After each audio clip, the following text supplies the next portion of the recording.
Hello and welcome to ipace.online. In this video we'll be looking at the options available for charging your EV. So you've taken delivery or ordered a new EV, but you're perhaps confused by the options available to you for charging.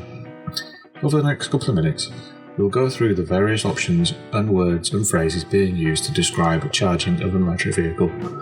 First off are the speeds. You'll hear charging described as slow, fast, rapid, and sometimes even ultra rapid. But essentially, slow, fast and rapid are the three categories under which speed can be described for charging. Those different charging types come in two basic different forms. Firstly, you have AC.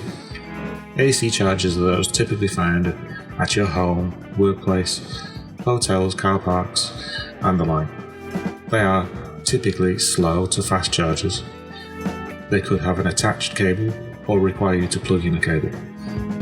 But these are the ones that are designed to give you a top-up or a trickle charge overnight. The other category are DC chargers.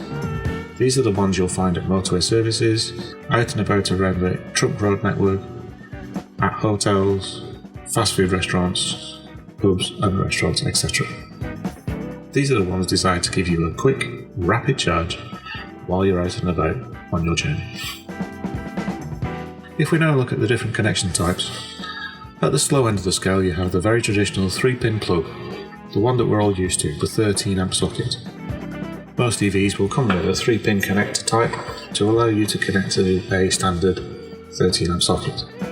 A typical 13 amp connection will probably draw down at around 10 amps, which is equivalent to around 2.4 kilowatts. A 3-pin plug is really the slowest option available and shouldn't be used as a long-term solution for charging a full EV. Also in the slow category we'd have the standard Type 2 connection. All EVs will have a Type 2 socket and most will be provided with a Type 2 to Type 2 connector lead. These are the sorts of things that you'll find at car parks, offices, etc. The Type 2 connector is ubiquitous and will not just be available for slow connections but fast and even rapid. The slower connections will be down at the 5 to 7.4 kilowatt connection types. A reasonably fast home connection will use a Type 2 lead, probably tethered, which means that you don't have to provide your own lead, and it will be up to 7.4 kilowatts. Moving up into the fast category, these will predominantly be Type 2 connections, ranging from 7 to 22 kilowatts. This is still all AC charging, and these are the ones that you'll find out and about at destinations, hotels, and other places on the road network. Some of these may be tethered, but in most cases you'll have to provide your own cable if you're out and about. Moving into the rapid section, there are still some Type 2 connections at this phase, with the 24 kilowatt ones provided by Ecotricity, for example, at the motorway services, but also in this category we move into the DC connections. DC connections are mainly formed from two different types. The first one is CHAdeMO. CHAdeMO is made popular by the likes of the Nissan Leaf. It offers a DC connection, mainly at around the 50 kilowatt mark. You can recognise a CHAdeMO connection by its rather bulky connection type that requires some sort of locking mechanism to attach it to the car. It should be noted that all DC rapid chargers will be of the tethered cable kind. You don't need to provide a cable to connect to these. Alongside CHAdeMO, we have the now most popular connection type of CCS.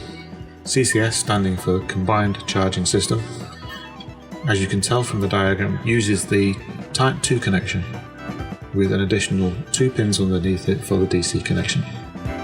They will always be as one single plug, but you may have to remove 2 grommets from your vehicle in order to expose both connection types. CCS connections range from around 50 kilowatts up to ultra rapid connections which are now around the 350 kilowatt mark. It should be noted that charge rates are highly dependent on several key conditions. Firstly, the vehicle. What is the state of charge, i.e. how full is the battery?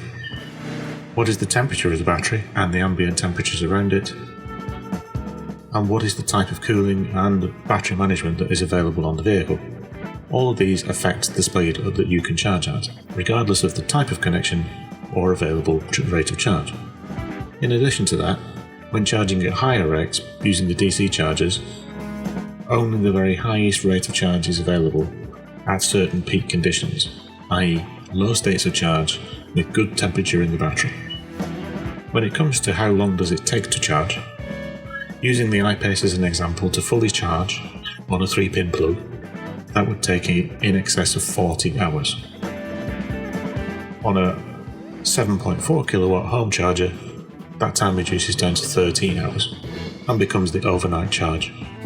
Out and about on a rapid charger, that same ipace would take just 75 minutes to do a full charge on a 50 kilowatt connection, and on one of the faster 100 or 175 kilowatt connections, that time would reduce down to 44 minutes.